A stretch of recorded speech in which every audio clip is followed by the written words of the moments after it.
Joe. Crazy Joe. Yeah, I'm Crazy Joe. I be running through the snow. Got no pants, got no shirt, got no money. Good morning. Welcome back to Crazy Joe's Concession Stand. I'm Crazy Joe. It is unfortunately a snowy evening, though the snow has stopped. I hate snow. I hate winter. Why don't I live in Florida? I don't know. But we're back at the Regal. We're going to check out The Monkey.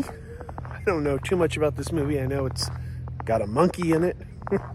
I know it's directed by Ozgood Perkins, who made Long Legs last year, a movie I did not care for, but I'm interested. The Monkey. Let's check this out, and hopefully when we come out, the snow will be gone.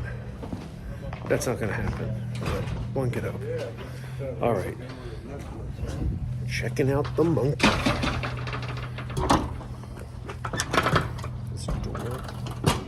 I'm trying to hold my water, open the door, and do it all.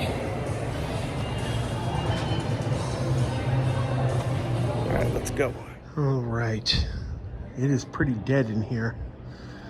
We are in the Theater 20. I don't know if it gets into this wing. You know, there's two sides of the movie theater, left and right. And I usually get sent to the left. Theaters 1 through 11. But today we're in 20. The Monkey. There's the posters advertising it.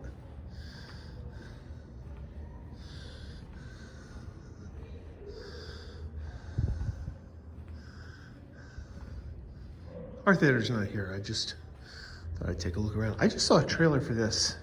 Daisy Ridley, The Cleaner. I never even heard of that. And apparently it opens this weekend. Looks interesting. Trailer was good.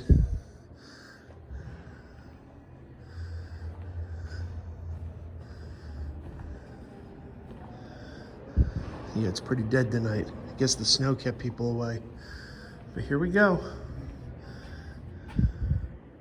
Theater 20, The Monkey. Everybody dies.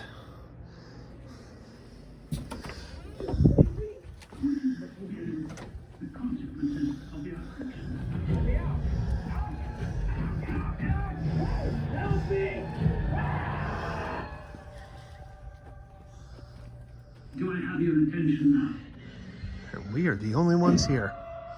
Nobody else. Well, it's a little early, but I wonder if we're going to be the only ones in here today. I am in the back row as usual. I always take the back row. Today we're going to talk about The Monkey, new film by director Ozgood Perkins, who gave us last year's Long Legs. Personally, I didn't care for Long Legs. I know that was a popular movie with some people. It really did nothing for me. I didn't care for that one. But the trailers for The Monkey have been quite interesting, and I was very interested in seeing this one. Apparently, it's based on a short story by Stephen King. I'm not familiar with the short story. I'll be honest with you. I've seen all the movies, or a lot of the movies, but I don't think I've ever read a Stephen King book. I don't think I've ever read anything by King.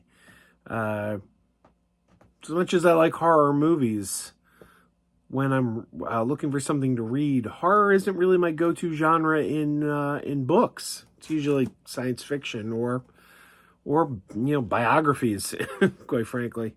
Anyway, I'm not familiar with the story of The Monkey, the short story. This is my first exposure to this particular story.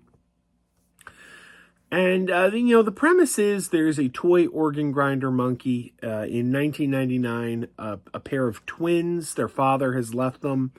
They're being raised by their single mother. And they go into their father's closet to see what he had left behind. And they find an organ grinder monkey that it says, wind it up. See what happens. So they wind it up, and they soon find out that when you wind up the monkey, someone's going to die. It's a cursed object. Someone's going to die. And that leads to a chain of events that, we then forward 25 years later. The twins now do not speak to each other anymore. Both of them are played by an actor named Theo James, who I was not too familiar with. I looked him up. Apparently he's in the Underworld movies, and he also was in The Time Traveler's Wife. I don't think I've ever seen him in anything before, but he was quite good, and he did a good job playing a set of twins and playing them distinctly and differently. Hairstyle different, glasses. He gave them all, but they both had a distinct look and a distinct personality. He did a good job in a role with the role of twins.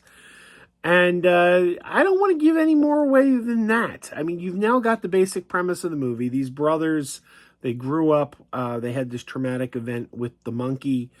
And, the main character, the main brother, they're twins, but we really follow one of them. He's kind of a deadbeat dad 25 years later. And part of the reason is because of what went down with the monkey 25 years later.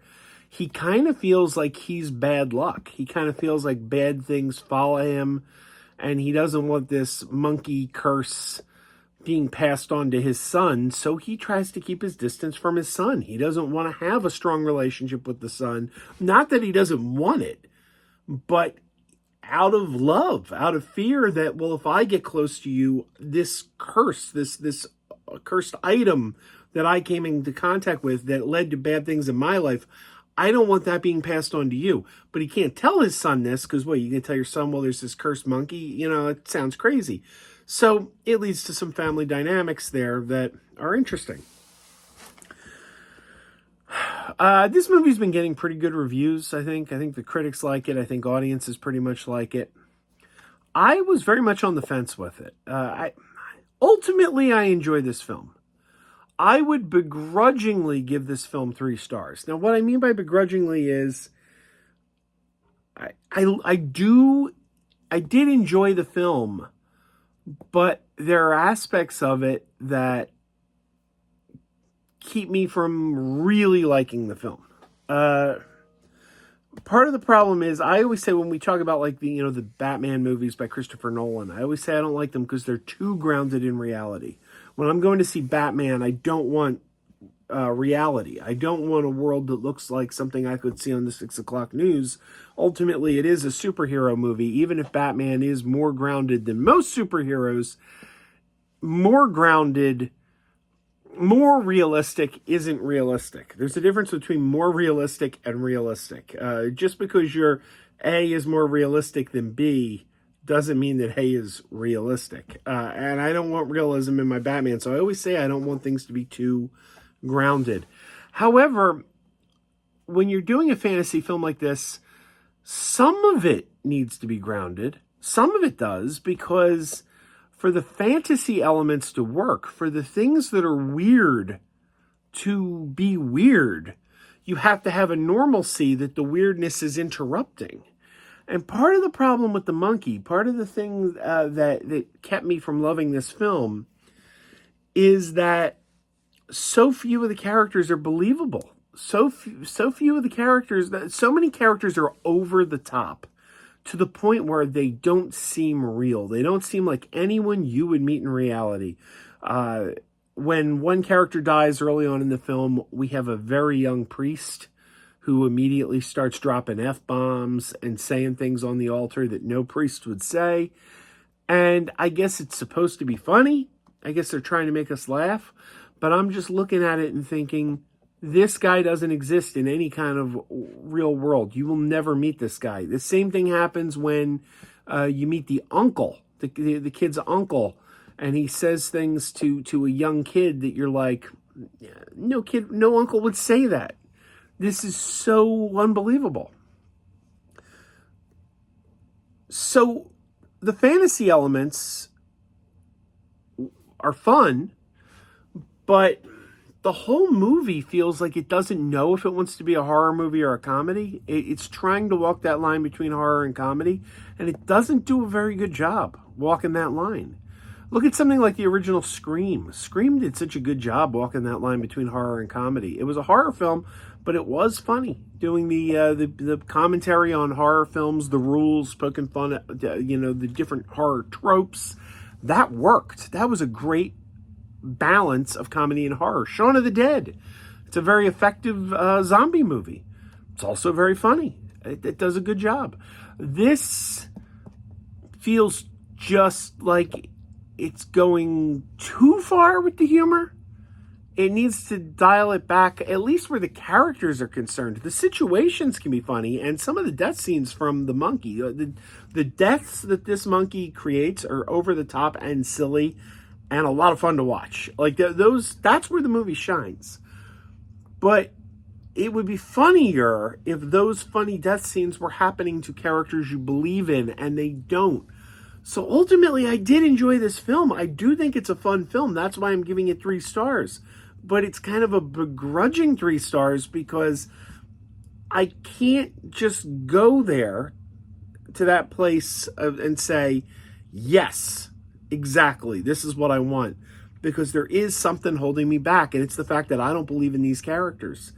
Tatiana Maslany, who you may know from the TV show Orphan Black, where she gave a brilliant performance as a bunch of clones, and She-Hulk in the MCU. She's in this movie. She is always good. I'm always happy when she's in a movie. She should be in more things, quite frankly. She's going to be on the new Star Trek series, Star Trek Starfleet Academy. I can't wait for that show. Stacked cast on that show, and Tatiana Maslany is just one of them. So she's great in this, as she's always great. I wish she had more screen time. That's one complaint. But yeah, no, this is a fun movie, but it's not a great movie. It's not.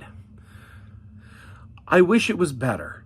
I wish it was better. It looked better. The trailers, I thought this was going to be just a little bit better. But ultimately, I am going to recommend this movie. I do think it is fun. Just maybe lower your expectations a little. Don't go in with expectations as high as I did. Maybe you won't be as disappointed. But there you go. The Monkey playing now, doing quite well at the box office. What did you think? Did you see The Monkey? Let me know. And keep wearing those pajamas. Keep wearing those pajamas with the plastic feet. Keep wearing those pajamas. Tell everyone you meet. Keep wearing those pajamas with the back door flap. Keep wearing those pajamas. Don't open it, it's a trap. Oh no, it's a trap.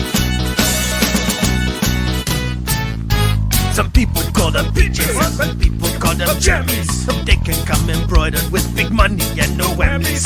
They can have 100 tiny commander damas. But no matter how they look, just keep on wearing those pajamas. Keep on wearing those pajamas. Keep wearing those pajamas. I know we're having fun. Keep wearing those pajamas. And now the song is done.